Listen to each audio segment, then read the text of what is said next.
Picture चालू करो बे। आज पेट्रोलियम प्रोडक्ट्स पर पेट्रोलियम कंपनियों का अधिकार है, भारत सरकार का कोई अधिकार नहीं है, कोई मूल्य नियंत्रण नहीं है। क्या बात कर रहे हैं? वो रेट तय करने के लिए अधिकृत वो हैं। लेकिन उसके बावजूद पेट्रोलियम मंत्रालय बना हुआ है। एक सेकंड, और भी काम है पेट्रोलियम मंत्रालय के। भविष्य में तेल की खोज का काम तो पेट्रोलियम मंत्रालय का ही है। झूठ बोल रहा है। दूसरी बात, मैं आदरणीय अभी मजा आएगा ना भिड़ो। जो सड़क के ऊपर एक टैक्सी चल रही है उसमें सरकार का नियंत्रण। बात तो सही है। वो आप बता रहे हैं कि तेल कंपनी में सरकार का नियंत्रण नहीं है। आप इस्तीफा दिलवाइए। सुनिए सर, आप वो विभाग हम लोग को दीजिए, हम आपको दिखाते हैं चलाकर कैसे चलाया जाता है। जो अरे बाप रे, ये तो धोती खोल रहा है। 24 घंटे के अंदर, सुनिए सर, अगर 24 घंटे के अंदर हिंदुस्तान में तेल 30 रुपए लीटर ना बिक जाए तो मेरा नाम बदल दीजिएगा। ठीक है, क्या बात है सर, क्या बात। अब ये कहते हैं साहब वो 4 बीवी की बात, जब कोई तर्क नहीं मिलता तो हिंदू मुसलमान पे आ जाते हैं, शरिया पर आ जाएंगे। अरे भाई कौन सा शरिया का प्रावधान है जो आपने 11 साल में हटा दिया, जो हमने डाला था? एक प्रावधान बताइए। बता रहा हूं, मेहरम हटाया, हज सब्सिडी हटाया, मैं फिर कहूंगा हज सब्सिडी। अरे हज सब्सिडी कहीं पर भी संविधान में नहीं लिखी है। बात तो सही है। आप सांसद हैं, मैं फिर कहूंगा प्राप्त था। अरे भाई एडमिनिस्ट्रेटिव डिसीजन है, संविधान में नहीं है। आप सांसद हैं, ये माना, जो मर्जी झूठ बोल के आप संसद में भी चले जाते हैं, लेकिन यहां पर नहीं जा पाएंगे। हज सब्सिडी का कहीं जिक्र पूरे संविधान में नहीं, लेकिन आप लोगों को मोदी जी ने पेमेंट क्यों करती थी सरकार ने? देख, मैं आपके बीच में नहीं बोला, झूठ बोलने की आपको आदत पड़ गई। घूम फिर करके फिर तनाव आ गया। सीधा सीधा मुझे एक बार बताइए, 2 सवाल।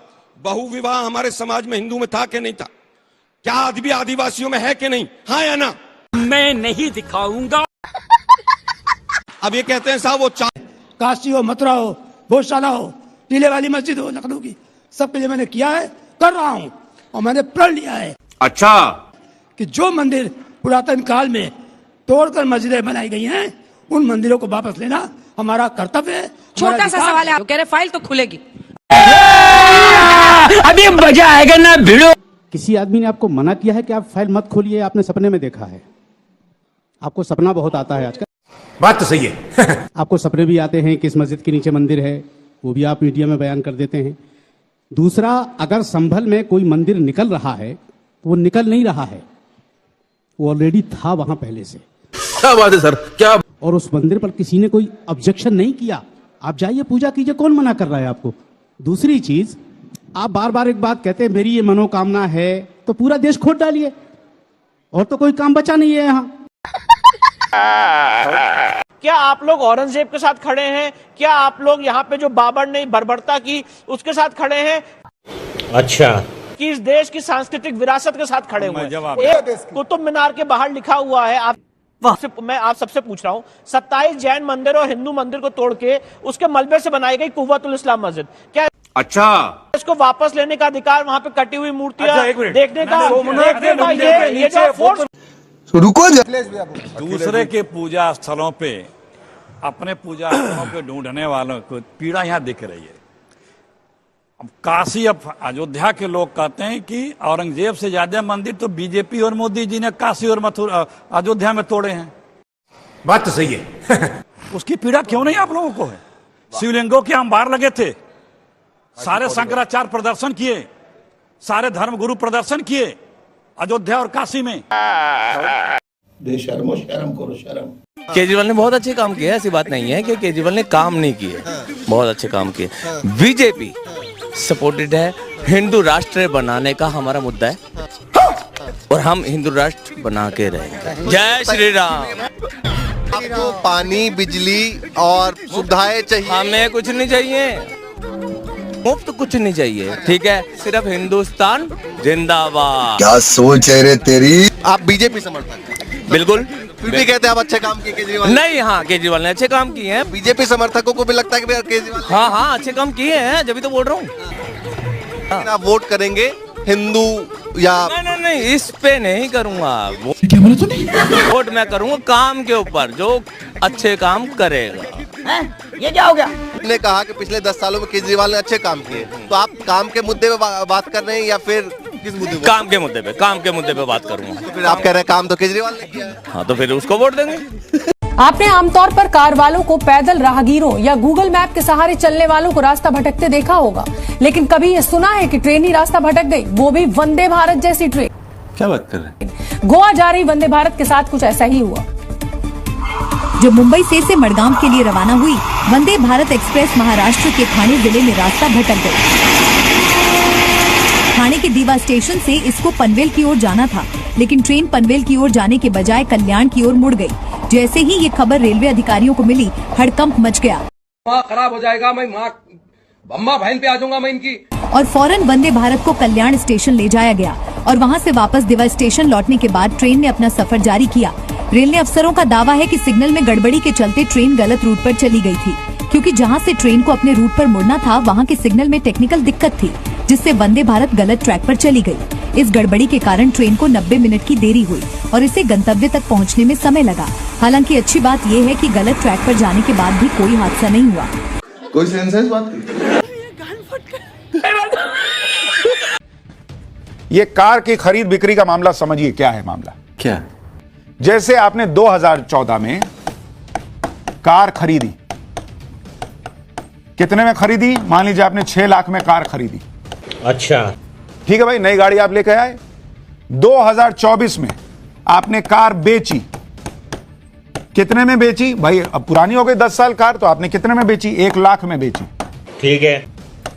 अब सरकार क्या कह रही है कि आपने खरीदा कितने में? 6 लाख में, बेचा कितने में? 1 लाख में। अंतर कितना हुआ दोनों के बीच? अंतर 5 लाख का हुआ। यानी आप 5 लाख रुपए के नुकसान पर कार को ऑलरेडी बेच रहे हैं। 6 लाख में खरीदे, 1 लाख में बेच रहे हैं, तो 5 लाख तो कमी हो गया। अब सरकार कह रही है कि ये जो डिफरेंस है 5 लाख का, इस पे 18% तुम टैक्स भरो। बेच रहे हो तो पब्लिक कह रही है कि ऐसे ही हम नुकसान में बेच रहे हैं।